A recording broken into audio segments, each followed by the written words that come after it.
ನಮಸ್ತೆ ಸ್ನೇಹಿತರೆ, ಶಕ್ತಿ ಚಾನೆಲ್ಗೆ ಸ್ವಾಗತ. ಹೇಗಿದ್ದೀರಾ ನೀವೆಲ್ಲರೂ ತುಂಬ ಚೆನ್ನಾಗಿದ್ದೀರಾ ಅಂತ ನಾನು ಭಾವಿಸ್ತೀನಿ. ಇವತ್ತು ನಾನು ಮಾಡಿ ತೋರಿಸ್ತಿರೋ ರೆಸಿಪಿ ಕುರಿ ಕಾಲಿನ ಸೂಪು ಮಾಡೋದನ್ನು ತೋರಿಸ್ಕೊಡ್ತೀನಿ. ಇದನ್ನು ಕುಡಿಯೋದ್ರಿಂದ ಇಮ್ಯುನಿಟಿ ಪವರ್ ಹೆಚ್ಚಾಗುತ್ತೆ. ವಯಸ್ಸಾದವರಿಗೆ, ಮಂಡಿ ನೋವು ಇದ್ದವರಿಗೆ ಇದನ್ನು ಕುಡಿದ್ರೆ ತುಂಬಾ ಒಳ್ಳೆಯದು. ಮತ್ತು ಬಾಣಂತಿಯವ್ರಿಗಂತೂ ಇದನ್ನು ಕುಡಿದ್ರೆ ತುಂಬ ಒಳ್ಳೆಯದು. ತಿಂಗಳಿಗೆ ಒಂದು ಸಾರಿನಾದರೂ ನೀವು ಮನೇಲಿ ಈ ಥರ ಮಾಡ್ಕೊಂಡು ಕುಡೀರಿ. ಈಗ ಮನೆಯಲ್ಲೇ ಸುಲಭವಾಗಿ ರುಚಿಯಾಗಿ ಹೇಗೆ ಮಾಡೋದು ಅಂತ ನಾನು ತೋರಿಸ್ಕೊಡ್ತೀನಿ. ಹೊಸದಾಗಿ ನನ್ನ ಚಾನಲ್ನ ನೋಡ್ತಿದ್ದಾರೆ, ಪ್ಲೀಸ್ ಸಬ್ಸ್ಕ್ರೈಬ್ ಮಾಡ್ಕೊಂಡು ನೋಡಿರಿ ಮತ್ತು ಬೇರೆಯವ್ರಿಗೆ ಕೂಡ ಶೇರ್ ಮಾಡಿರಿ. ಸೂಪ್ ಮಾಡೋಕ್ಕೆ ಏನೇನು ಪದಾರ್ಥ ಬೇಕಂತ ಹೇಳ್ತೀನಿ ನಾನು. ಇಲ್ಲಿ ನಾನು 4 ಕಾಲು ತೊಗೊಂಡಿದ್ದೀನಿ. 4 ಕಾಲು ತೊಗೊಂಡು ಚೆನ್ನಾಗಿ ತೊಳೆದು ಕ್ಲೀನ್ ಮಾಡಿ ಈ ಥರ ಕಟ್ ಮಾಡಿಸ್ಕೊಂಬಂದಿದ್ದೀನಿ. 4 ಕಾಲು ಇದು 4 ಕಾಲು ಇದು ಕೊತ್ತಂಬರಿ ಸೊಪ್ಪು, ಪುದೀನ ಸೊಪ್ಪು, ಮೆಣಸು, ಧನಿಯಾ, ಟೊಮೆಟೊ, ಈರುಳ್ಳಿ, ಎಣ್ಣೆ, ಮೆಣಸಿನ್ಕಾಯಿ, ಬೆಳ್ಳುಳ್ಳಿ, ಜೀರಿಗೆ, ಏಲಕ್ಕಿ, ಚಕ್ಕೆ, ಲವಂಗ, ಅರಿಶಿಣದ ಪುಡಿ ಮತ್ತು ಗರಂ ಮಸಾಲ ಪುಡಿ ಇಷ್ಟನ್ನು ಹಾಕ್ಬಿಟ್ಟು ಇವಾಗ ನಾನು ಕಾಲು ಸೂಪ್ ಮಾಡೋದು ಹೇಗೆ ಅಂತ ತೋರಿಸ್ತೀನಿ. ಇವಾಗ ಕಾಲು ಸೂಪ್ ಮಾಡೋದಕ್ಕೆ ಮೊದಲು ಮಸಾಲೆನ ಹುರ್ಕೋಬೇಕು. ಮಸಾಲೆನ ಹುರ್ಕೋಬೇಕಾದ್ರೆ ನಾನು ಒಂದು 2 ಸ್ಪೂನ್ ಎಣ್ಣೆ ಹಾಕ್ತೀನಿ. 2 ಸ್ಪೂನ್ ಎಣ್ಣೆ ಹಾಕಿದ್ದೀನಿ.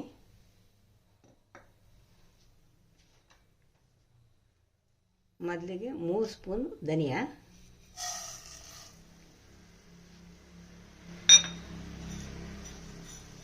1 ಸ್ಪೂನು ಮೆಣಸು,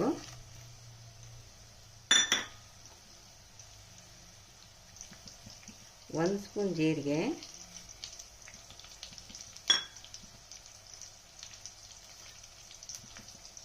5 ಹಸಿರುಮೆಣಸಿನ್ಕಾಯಿ,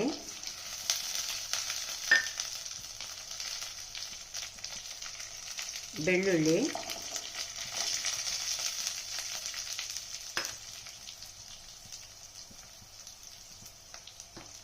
ಈರುಳ್ಳಿ,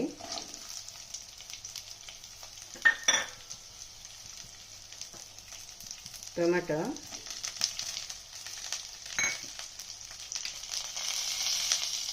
ಚಕ್ಕೆ, ಲವಂಗ, ಏಲಕ್ಕಿ,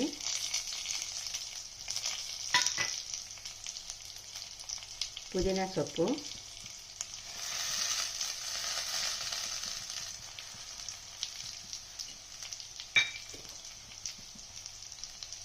ಕೊತ್ತಂಬರಿ ಸೊಪ್ಪು,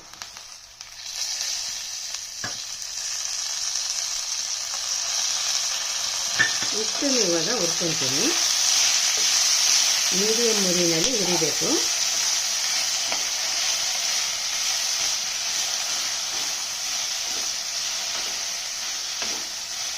ಒಳ್ಳೆ ಘಮ ಬರೋವರೆಗೂ ಚೆನ್ನಾಗಿ ಹುರಿರಿ. ಮೀಡಿಯಮ್ ಉರಿ ಇಟ್ಕೊಂಡು ಈ ಥರ ಹುರಿಬೇಕು. ಈರುಳ್ಳಿ, ಟೊಮೆಟೊ, ಮೆಣಸಿನ್ಕಾಯಿ ಎಲ್ಲ ಸ್ವಲ್ಪ ಮೆತ್ತಗಾಗಬೇಕು.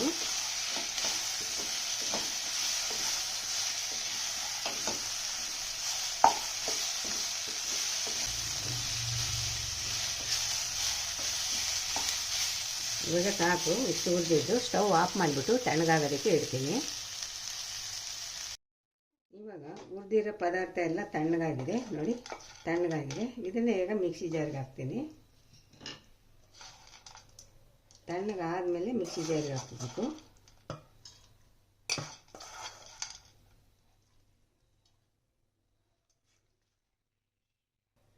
ಇದಕ್ಕೆ ಸ್ವಲ್ಪ ನೀರು ಹಾಕ್ಕೋಬೇಕು. ಸ್ವಲ್ಪ ನೀರು ಹಾಕಿ ನಯಸ್ಸಾಗಿ ರುಬ್ಕೊಂಬರ್ತೀನಿ. ನಯಸ್ಸಾಗಿ ರುಬ್ಬಬೇಕು. ಇವಾಗ ನೋಡಿ, ಇಷ್ಟು ನಯಸ್ಸಾಗಿ ರುಬ್ಬಬೇಕು. ಎಷ್ಟು ನಯಸ್ಸಾಗುತ್ತೆ ಅಷ್ಟು ನಯಸ್ಸಾಗಿ ರುಬ್ಬಬೇಕು. ಇವಾಗ ನಯಸ್ಸಾಗಿ ರುಬ್ಕೆ ಬಂದಿದ್ದಾಯಿತು. ಇವಾಗ ಹೇಗೆ ಮಾಡೋದು ಅಂತ ತೋರಿಸ್ತೀನಿ.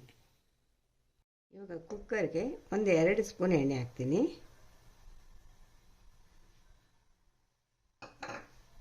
2 ಸ್ಪೂನ್ ಎಣ್ಣೆ ಸಾಕು. ಎಣ್ಣೆ ಬಿಸಿ ಆಗಲಿ.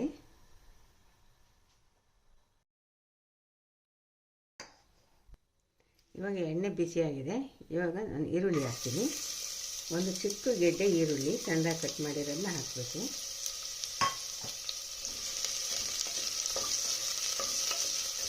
ಈರುಳ್ಳಿ ಸ್ವಲ್ಪ ಮೆತ್ತಗಾಗಿದೆ.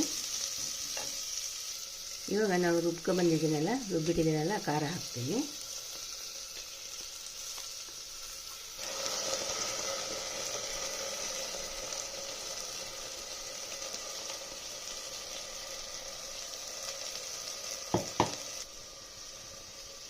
ಸ್ವಲ್ಪ ನೀರು ಹಾಕ್ತೀನಿ.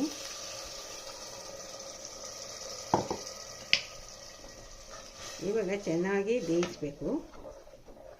ಖಾರ ಚೆನ್ನಾಗಿ ಘಮ ಬರಬೇಕು. ಘಮ ಬರೋವರೆಗೂ ಕೂಡ ಚೆನ್ನಾಗಿ ಕುದೀಲಿ.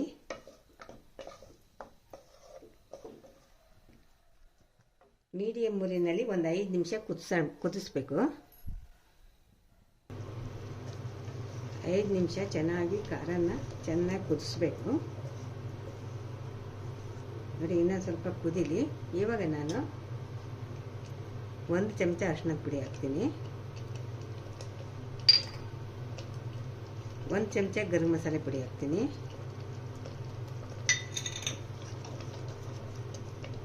ಮಸಾಲೆ ಎಲ್ಲ ಹಾಕಿದ ಮೇಲೆ ಇನ್ನೊಂದು 5 ನಿಮಿಷ ಚೆನ್ನಾಗಿ ಸಣ್ಣ ಉರಿನಲ್ಲಿ ಕುದಿಸೋಣ. ಚೆನ್ನಾಗಿ ಕುದಿಬೇಕಿದು.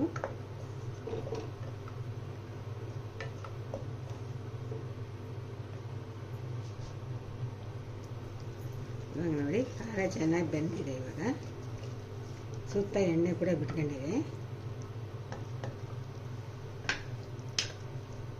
ಇವಾಗ ನಾವು ಕಟ್ ಮಾಡಿ ಇಟ್ಕೊಂಡಿರೋ ಕಾಳನ್ನ ಹಾಕೋಣ.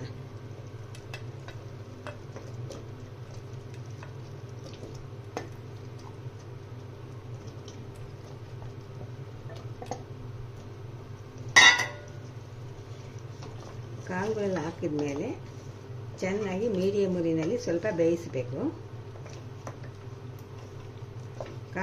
ಕಾಲು ಹಿಡಿಬೇಕು. ನಾವು ಕಟ್ ಮಾಡಿಸಿ ತೊಗೊಂಡ್ಬಂದಿದ್ದೀವಲ್ಲ ಖಾರ ಹಿಡಿಬೇಕು ಚೆನ್ನಾಗಿ. ಮೀಡಿಯಮ್ ಉರಿನಲ್ಲಿ ಒಂದು 5 ನಿಮಿಷ ಚೆನ್ನಾಗಿ ಬೇಯಿಸೋಣ.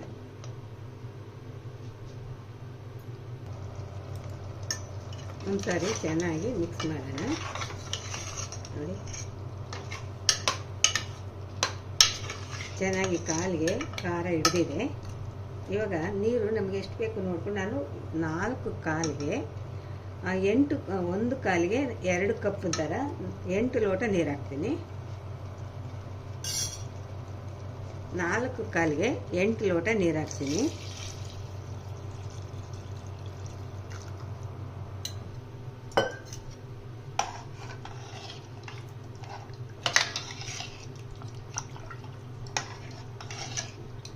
ಇದು ನೀರು ಸ್ವಲ್ಪ ನೀರಾಗೇ ಇರಬೇಕು. ಸೂಪು ಗಟ್ಟಿ ಇರಬಾರ್ದು. ಇನ್ನು ಸ್ವಲ್ಪ ನೀರು ಹಾಕ್ತೀನಿ.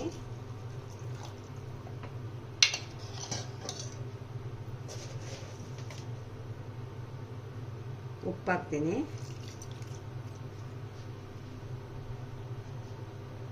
ಕೊತ್ತಂಬರಿ ಸೊಪ್ಪು ಹಾಕ್ತೀನಿ.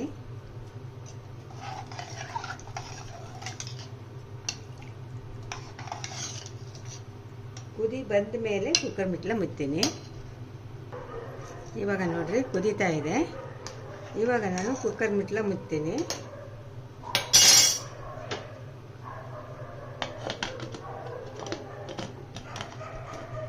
ಕುಕ್ಕರ್ ಮುಚ್ಚಳ ಮುಚ್ಚಿಬಿಟ್ಟು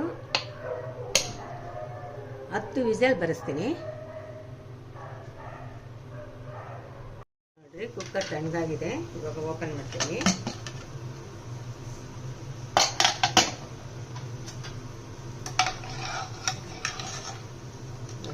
ಚೆನ್ನಾಗಿ ಮಟನ್ ಕೂಡ ಬೆಂದಿದೆ.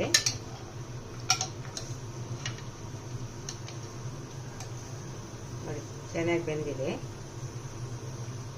ಕಾಳು ಸೊಪ್ಪು ರೆಡಿ ಆಯಿತು.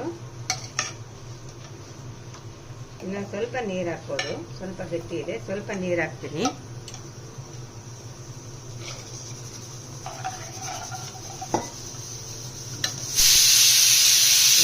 ರೆಡಿ ಆಯಿತು ಕಾಳು ಸೊಪ್ಪು. ಚೆನ್ನಾಗಿ ಕೂಡ ಬಂದಿದೆ. ಈ ವಿಡಿಯೋ ನಿಮ್ಗೆ ಇಷ್ಟ ಆದರೆ ಒಂದು ಲೈಕ್ ಕೊಡಿ, ಶೇರ್ ಮಾಡಿ. ಪ್ಲೀಸ್ ನನ್ನ ಚಾನಲ್ಗೆ ಸಬ್ಸ್ಕ್ರೈಬ್ ಮಾಡಿರಿ.